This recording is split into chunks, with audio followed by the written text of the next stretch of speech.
So let me ask just some questions for all of us to consider before we hear what Jesus had to say about this. Has worrying made life better? Anybody? Anybody has worrying made your life better? Has it added anything to our life? Maybe some gray hair? Maybe some less hair? Maybe some of those wrinkles, that we always say, oh, they're smile wrinkles and not really smile wrinkles, right? Have they taken anything away from our lives? When you think about the time, I can't speak for you, but I'm going to speak for all of us, right? We spend a lot of time worrying. And some of us, it's about, I'm going to get all the facts and the data. I'm going to research. That's my way of dealing with worry. Others just sit and kind of think about all the feelings we go around. But some of us, we've taken away time. We've taken away energy. We've taken away peace for ourselves. And not only that, have we taken it away from anybody else in our lives? Because sometimes our worry isn't just something we experience. Some of us love to share our worry and let other people worry, and then it becomes this huge thing. So today, maybe we need to rethink how we think about it. Maybe we really need to rethink how this whole thing of worry and does it really add benefit and how it all works, and even though we don't know, it doesn't, what else can we do in place of that? So let's look at what Jesus had to say when he talked in his most clear statements, and I'm going to be honest with you, they're not really necessarily clear. It would have been much more helpful if Jesus had just got to the bottom line, but that's not Jesus' way. He's going to tell us some stories, right? And the crazy thing is, he links worry up with something that we worry about, but don't think is necessarily the whole root of worrying. But this is where Jesus starts his whole discussion about worry, not about worry, but about something else. And he simply said this: No one can serve two masters. Period. Now, I want you to notice, Jesus doesn't say we won't try to do that we won't think we can. He just simply says, I'm going to bottom line it for you, folks. As you're listening here to me today, no one can do this. It's impossible. In fact, he explains why it's impossible. He says, listen, the person will hate one master and love the other, right? And isn't it true that you have some love-hate relationship with some things in your life? Some things that you're required to do, some things that you feel like you have to do. So we experience this tension in life. Or not only will we love one and hate the other, we'll also we'll be devoted to one, more loyal to one, and in the process despise the other, right? Some of us feel that pull in our own lives in work, right? We know we need to work. We enjoy some aspects of work, right? But we also know it's pulling us away from our family, especially if we got something going on at home that we need to be there for, and we're kind of pulled back and forth. But we need to be there. We have to be there, not only to provide the money, but to do our job and to provide whatever those things are that come out of it. And we begin to be frustrated by that, even despise it a little bit. And sometimes we can even despise, let's be honest, some of us enjoy being at work more than we enjoy being at home. Now, don't elbow anybody, just look up here, right? But it's true, because it's like, it's so much easier at work. I'm capable, I'm confident, I don't get hit with all this stuff that I don't really know what's going on. I don't have to deal with all these emotions, and so and something begins to happen in our hearts. And Jesus' point is simply this, that the things that we are most devoted to are the things that we worry about. I mean, think about the things you worry about. I think the things that you value, that you care strongly about, that you're devoted to, right? Maybe it's your job.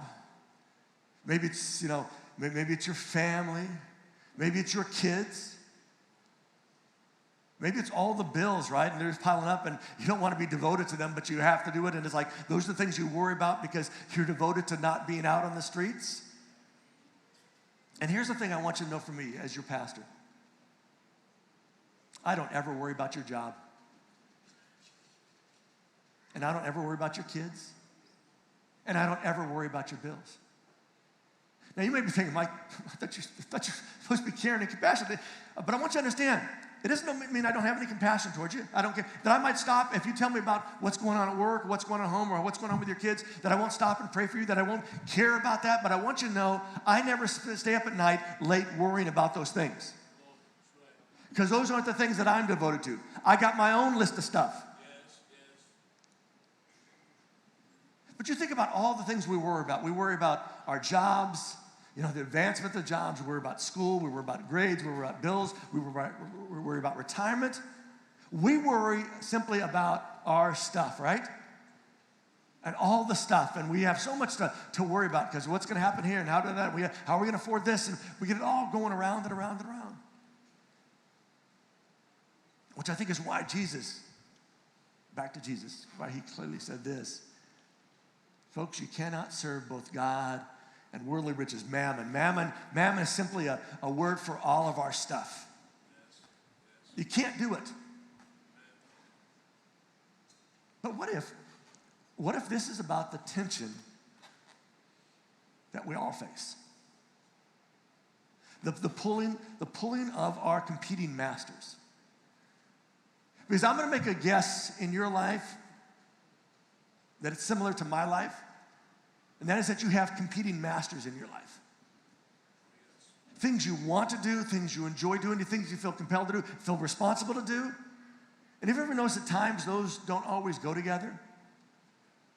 You got that big project at work you've been working on for like 6 months, and it's like coming up on the big submittal, and it's going to be this huge win for the company.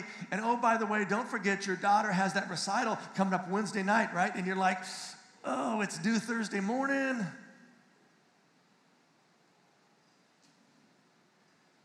Well, you want to go do this, but you also want to go do that. And the whole idea that I got to pick, we don't like the idea of picking. We wish we could have it all and be it all and do it all. I mean, you think of all the competing masters. You think of the unexpected expectations, the unrealistic expectations that are just part of our culture, part of our society. We're told it's possible to be it all, do it all, have it all, right? All at the same time, without any trade-offs.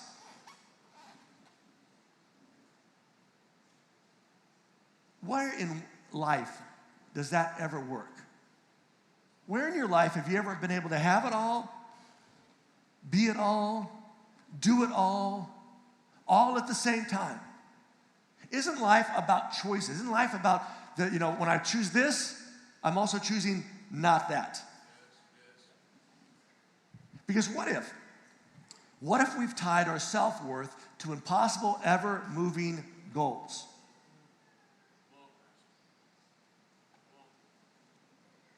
What if we can't do and have it all? And what if it's okay not to? Because I hope you recognize there are whole industries that are designed and based on these unrealistic expectations. And they want to keep us, worrying about those things. They want to keep us uncomfortable with those things. They want to keep us trying to do all those things. Because isn't everything we see, right? All the advertisements, all your friends' postings on all the social media, and you're like, how do they afford to do that? How are they doing? But it looks so great, right? My life doesn't look so good. It's all built to get us devoted to an idea, to a concept that may not really be true at its basis. And because of that, Jesus says, because you can't serve these competing masters. It's impossible, Jesus says. Doesn't mean we won't try. Doesn't mean it's not always a tension there. But he says, based on that, so I'm going to tell you something. I'm going to tell you, don't worry. Which I don't know about you, it's like so helpful for me. It's like a little light bulb goes off. I wish I had thought of that, Jesus. I wish I just thought, don't worry, right? So in following Jesus' direction today, I'm going to tell you this. Stop it. Let's pray and we'll be out of here today, all right? No. It's like, no, right? But the reality is we know what Jesus is saying is true. We know the idea that we shouldn't worry, that to stop it would be so much healthier in life. Our problem is there's so much stuff to worry about. But here's the question. What if the issue isn't worrying, but what it does to us? What if that's why Jesus says don't worry? Not because worrying is bad, but Jesus knows something that we sometimes miss, is that worry does something to us, and most of the time it's not a very good thing that it does to us. Because what if it feeds our devotion and our despising? What if it feeds those things that Jesus says is going to happen? We're going to be devoted to the one, loyal to the one, and we're going to be despise the other one, hate the other one. Feel that tension all the times. Because what if the things we worry about end up defining our life? Are we going to be comfortable with that? I mean, do you want the thing that you worry most about right now to be the defining part of your life? I'm going to guess you don't. I'm going to guess you recognize that your life is more than just this tension. Life is more than, it's about so many different things. But in those moments, we make it all about that one thing. So Jesus goes on and says, listen, don't worry. Don't worry about the food or the drink you need to live or about the clothes you need for your body. Because there's a reason, Jesus says. And that's this, that life is more than food and the body is more than our clothes. Jesus is saying is the things that we worry about in their day, in their situation, food and clothes were the things they apparently worried about. They were in a very much a, you get food today, you eat it today. There was no refrigerators, there was no shopping centers, there was no quick marts, there was no fast food. There was like, what you had is what you had. And so this idea, are we going to have food for tomorrow, was a regular piece of their life. And clothes. That most of them had just one outfit, which ladies I know would have been terrible for you, right? It's like, how do I change this? How do I make this look good? You didn't. That was what you had, right? I mean, maybe you took the belt and you put it around your head. That was a little bit of style in, but you were worried about how am I going to provide? Because when this wears out, and when's the time it wears out? How long can I make it last? And Jesus says, listen, I don't want you to miss this big picture. Our life is more than food. Our body's more than just the clothes that we put on it. And I think we all know that. I mean, this is not just a religious principle. This is just a life principle. We all know that even if you're a foodie, you know that life's about more than just, food and great pictures of food and trying great food. I mean, it's great to have great food, but it's like life's got to be more than that. And no matter how good you look in that outfit, life's more than just how good you look in this one moment. And the crazy thing for all of us is that we know rationally it doesn't make any sense at all. But we also know something else.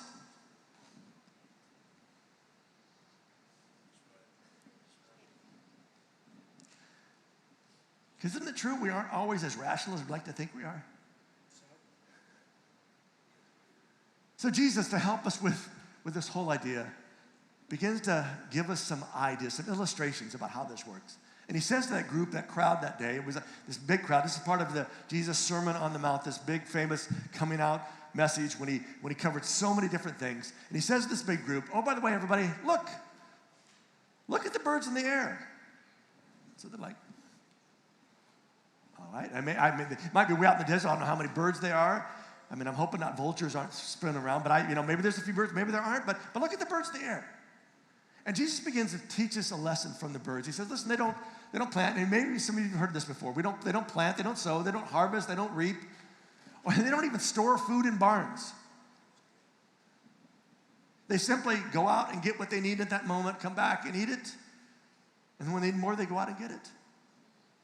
But look at how they live their life. And Jesus says this very almost insensitive thing. He says, but your heavenly Father feeds them. That God somehow provides for them. And that doesn't mean they just sit there on the nest going, cheep, cheep, cheep, and God drops worms in their mouth. They got to go out and get the worms, right? They got to do their part, but in that process of doing their part, God provides those things. And Jesus says, after looking at these birds and recognizing how God sort of takes care of these birds, he asks them this very deep theological question. Are you ready for it? Here it is.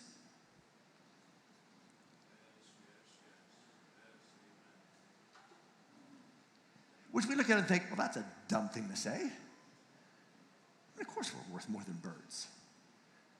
But Jesus is making a much bigger point that aren't you just worth more than birds? He's saying, think about it. Our Father in heaven, our God, cares so much about birds that he takes care of those birds. Excuse me. So if he takes care of those birds, what would he do for the things, the one being that he has created in his image? The one thing he said, let's make something like us. Not all the way like us, but let's make something, right? Let's make this thing that has all these abilities to communicate, to have feelings, to make choices, to do all this different kind of stuff. Aren't you more important than birds? And if you are more important than birds, what does that mean about how we see life and how we worry about life? Because what if Jesus' point isn't don't try? Because sometimes people read this and say, well, see, Jesus is saying, don't do anything, right? Like, I already takes care of this, like, I already takes care of that. They don't seem to do anything, so we just sit back. He's going to take care of us. It's just about sitting there waiting for Jesus to drop everything in laps. But what if it's not about don't try?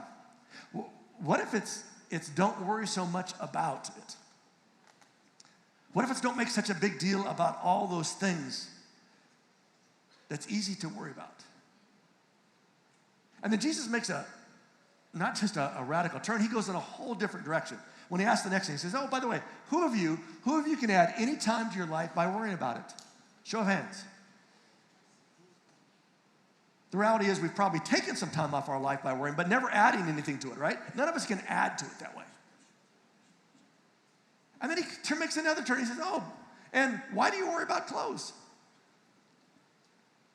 And we're thinking, well, because we got to wear them. And we like to look good when we're wearing things, right? And so we kind of go off in this whole thing. But then Jesus says, look at this. Why do you worry about clothes? Consider the lilies in the field. These beautiful flowers, right? Lilies are gorgeous flowers. They don't work or make them clothes for themselves. They're just that way.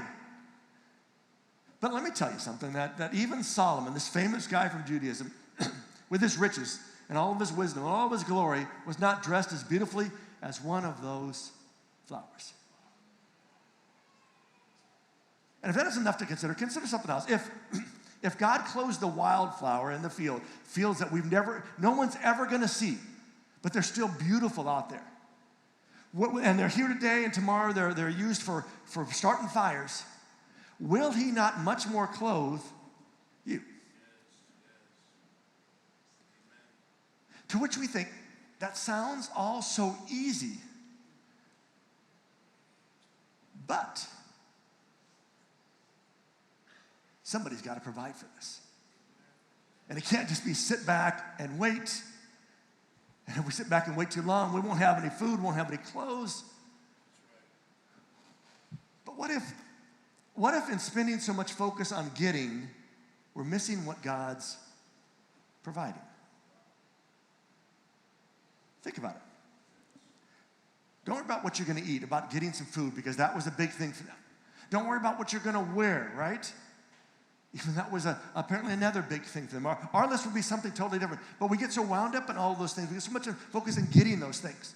Getting ahead, getting good grades, getting this honor, getting that, accolade, getting this promotion, getting that car, getting that boyfriend or that girlfriend, getting all those different things that we would add up to stuff. What if we're so focused on getting that we might miss what God is providing? And then Jesus says one of those statements that's so easy to read in a negative way. And I talk to you about this a lot, don't I? I say how you hear Jesus when he says these statements tells you about how you see God. Because it's a statement that just read cold, it looks like not a good thing. But what if Jesus, when he says these words, and I'm going to put up here on the screen in just a moment, what if when he says those words, he's maybe got a little smile on his face, and maybe he's trying to get them to think about something deeper. Because here's what he says. Don't have so little faith.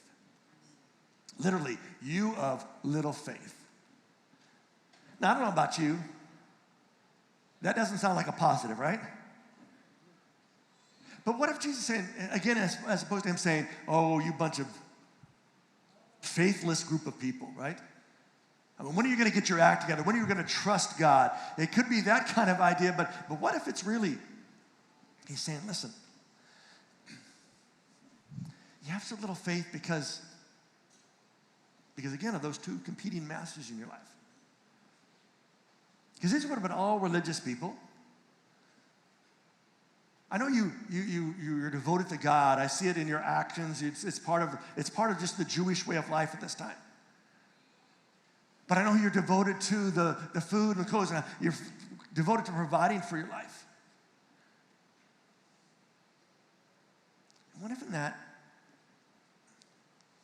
What if that's contributing to your little faith?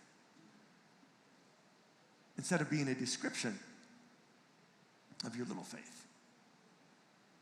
Because what if worry really is a trust issue?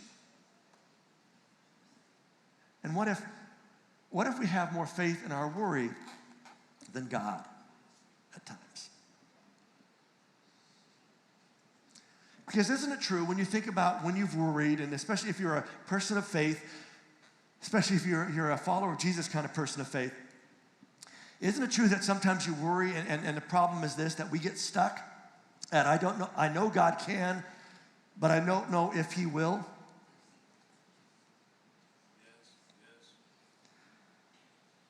Because that's kind of part of the whole faith thing, is that we know God can. Our issue isn't whether God can do these things, it's just whether he will do those things. And when we're not sure he might do those things, we begin to worry because somebody's got to do those things. And so if God's not going to do it, we got to step in. And how are we going to do this when our minds go around and around and around? But Jesus goes back at it. He says, listen, don't worry and say, what will we eat? Or what will we drink? What will we wear? And again, I want to remind you that Jesus' point isn't that our situation isn't so bad. Because it may be. And Jesus' point isn't that things are going to be fine. Because they may not be. And Jesus' point isn't don't be concerned. Because there may be reason to be concerned. But Jesus' point is, don't get so pulled in those things that they become the whole thing you worry about. They become the whole of your life. See, what if it's that we're putting our faith in the wrong thing? We're putting our faith in trying to fix it all and not in putting our faith in the God who can fix it all. Jesus goes on and says, listen, the people who don't know God, the Gentiles, the pagans, whatever your version might say, they run after, they eagerly seek these things. They seek the food and they seek the clothes. And if you think of all the pagan religions you've ever heard about, right? The other religions, especially back 2,000 years ago, it was about appeasing their gods, right? If we needed to eat, we need to make sure that the God who sends rain and the God that sends sun, they're all happy with us, right? If the God who fertility, who makes our crops grow, we got to make sure they're happy as well. And so that's what they eagerly seek after all these things. They're the ones that don't know the God that you know. But he says, listen, that's what they do, but here's what I want you to recognize. Your Father in heaven, he knows. He knows we need those things. The question isn't whether God knows or not. Because Jesus says, listen, he does know. Not does he know, he cares about those things. And then Jesus will say something at the end that can be a little bothersome. Because it seems like we're worrying about providing things for life, Jesus, and now you're going to tell us to set our focus on a whole different direction. So let's look at it, and then I'm going to come back to it. He says, so based on all that because your Father knows and you don't need to be worrying about these things, I want you to seek first God's kingdom. That ought to be your number one priority, what God's kingdom looks like, what God's kingdom ought to be, and what God wants, his righteousness, his right way of doing things, right? That's what we ought to seek first. Don't worry about the clothes, don't worry about the food, don't worry about all that kind of stuff. Just seek God's first, which we think, hold it here, that's great, but I'm like not a pastor, I'm not a priest, I'm not a monk, I'm somebody who kind of devotes their whole life to this. I have a family, I gotta take care of, I got all these responsibilities. Jesus was not talking to a group of pastors, of priests, of monks, of these people that just all they did was seek after God and to the extent of nothing else in life. He was talking to people like you and like me. So when he says seek first, he's not saying don't do anything else. He's just saying, remember we have these two things battling. These competing interests. And we all have those things. But keep putting your energy towards the one. So that's the one you end up loving at the end of the day. The one you end up being loyal to at the end of the day. Not the one that you despise. In fact, if you can kind of forget about that, you can get just down to this one thing. That would be so much more healthy for you. Because then you don't have to worry about all of that stuff. Because that's literally what Jesus says. He says, listen, then all your other needs will be met. These things will be given to you. Which sounds so simple and easy, right? Which goes back again to this song we've been singing this whole month. You are more than. In some way, those words need to be not just words we sing, but a value that we live our life on.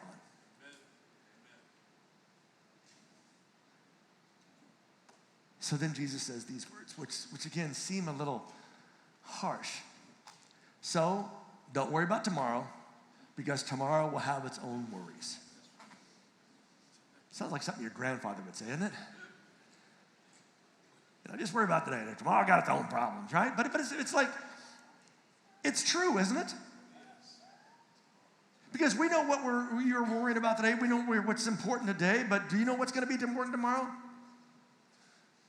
I'm pretty sure I'm going to wake up tomorrow and one of the vehicles I have isn't going to start.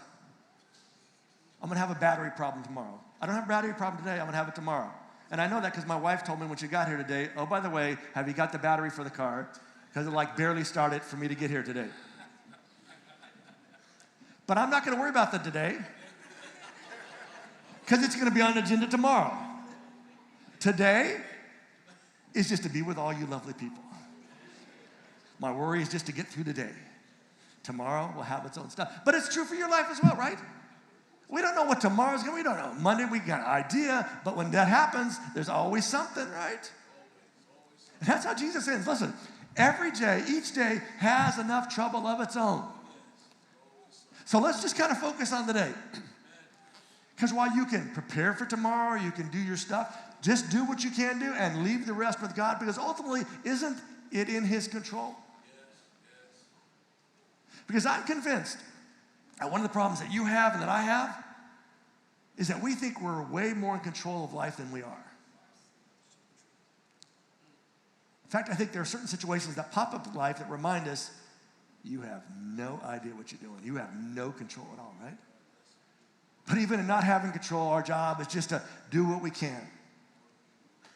And then to trust the one that really does have some control in all those things. So what if we shifted our focus and in the process shifted our devotion? What if this is one of those kind of getting perspective things? And in that process of getting a perspective of how worry works and why worry is not so smart, not only not so smart, isn't beneficial, and why we should just leave it alone and just focus on what we can do. What if in that process it really helps us shift that devotion to this one thing as opposed to two competing things? So let me offer you some advice as we wrap this whole series up. First thing I'm going to tell you is this. And you know why I'm going to tell you that? Because I need to do that as well. All of us need to slow down, right? Because isn't it true that when you start worrying, things kind of speed up? And your mind begins to go, and you go to all these different places, and another thought pops up, and you're like, oh, I got to cover that. Wait, let me check this, let me get this. And you're just kind of all over the place. Just slow down, because here's the reality. There is power in a pause. So everybody take a pause. You know, when you kind of get sucked into it, because we all kind of get sucked into it, just kind of take a pause for a moment. Because here's what taking that pause will do for us. It will stop the spiral, at least for a moment. Just pause that spiral, because if it's going to happen, let's let it happen in a moment. But right now, let's just pause it. Let's stop the spiral. And what I mean by stop the spiral is also to stop searching for data to back up our worry. Because I don't know about you, when I begin to really kind of worry about stuff, I begin to find lots of reasons to worry. And I just kind of feed that all. But maybe stopping the disciples and say, well, let's stop searching for data to back it up. Let's instead think it through. Let's think this whole process through. And I love what Brene Brown, what she offers on this brilliant brain researcher, and she does all this research and comes up with this great stuff. And what I love about her, she applies it to her own life, because she says, I don't got this all figured out. I'm kind of figuring this out. But she says, here's what I do when I get in one of those moments of kind of, I'm starting to kind of get overwhelmed, worry. So here's what she says. She asks herself two questions, two clarifying questions. First of all is this one.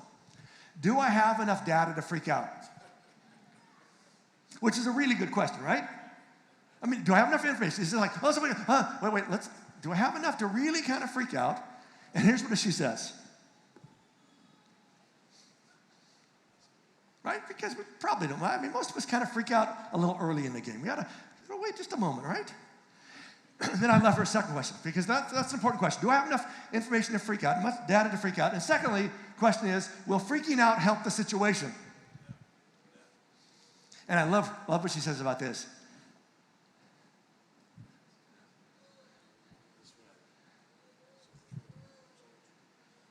In fact, freaking out normally just makes things work, right? So here's what I'm doing, exercise. In fact, I'm going to encourage you to do this as you go home today, because it's kind of yucky outside. You're going to be at home, covered up in blankets, trying to staying warm. Here's just a kind of a fun thing to go through this afternoon. Make yourself a list of what you can and can't control. All right? I'm going to help you start the list this morning, right? But here's a list. What can and can't we control? Can we control the past? Now, you don't have to answer for everybody. Everybody come to their own conclusion, right? Can we control our present? See, that one you might have a little more discussion about, right? Because you think, well, yeah, right. But I just want you to, honestly, I want you to go home and just think this through. Can we control the future? See, this would be a fun exercise. If you're in a relationship, have a fun discussion, right? Because it's kind of eye-opening, because it reminds us about how we think about those things. How about this? Can we control people? This one stinks. I wish we could, right? But the answer is no, right? Now, if you think you ought to just think on that a little more this afternoon. Can you control what people post?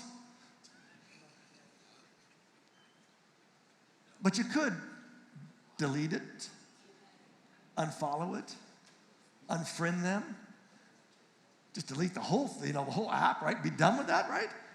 But go home and just think about this, because here's what I want you to think about, because here's the conclusion I expect you will come to.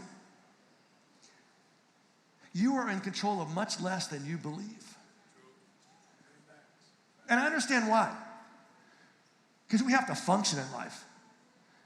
And one way we function is feeling like we have some sense that we have some control over what's happening. Otherwise, it's just like we're on a roller coaster and we're not strapped in and we're like, we don't know if it's going to stop halfway.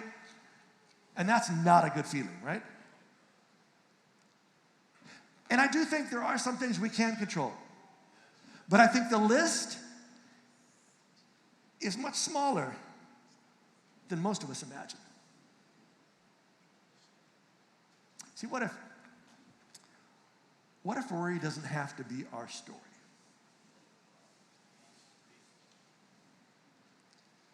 And peace of mind is possible. And what if it's not just about stop worrying, What if it's about believing something more than we believe in that whole process of worrying? Because I'm going to go back to what I told you the very first week, which I think from Jesus is so important. When people come up with fear in their lives, when they're in a fearful situation when they're around Jesus, Jesus has one consistent thing that he says to them.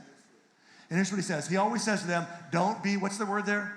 Afraid. Don't be afraid. And it's always because I am with you. Thank you, Lord. Sometimes he says that. Sometimes it's just like, don't be afraid. Right? But don't be afraid because I'm with you. Don't be afraid because I'm for you. Because sometimes we forget that he's for us, right? Yes, thank you, Lord. Thank you. And also don't forget, and you're with me. Because it isn't just about him being with us, it's also us being with him. And I don't know about you, sometimes one of the best things in life is being with somebody else. When I was young and foolish, had lots of hair back then.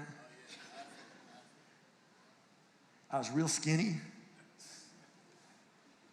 But I was in a car club with a bunch of big dudes, which was not always the best idea because sometimes your mouth gets the better of you when you're with somebody, right? But there is a sense of security that comes when it's not just that they're with me, but I'm with them, right?